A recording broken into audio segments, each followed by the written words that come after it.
Hello, everyone. Today, I want to introduce you to our topic clustering tool, which you can find under the Flow Library tab.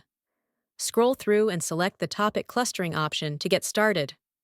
With this tool, you simply input a set of keywords, and Flow will instantly generate a comprehensive table that categorizes these keywords into relevant clusters. A topic cluster is a content strategy where a main pillar page covers a broad topic, and related cluster pages dive into specific subtopics, all linked together to improve SEO and user experience. By using the topic clustering tool, you can streamline your content creation process and enhance your SEO efforts, ensuring that your website is well organized and optimized for search engines. That's all for this video. Thanks for watching.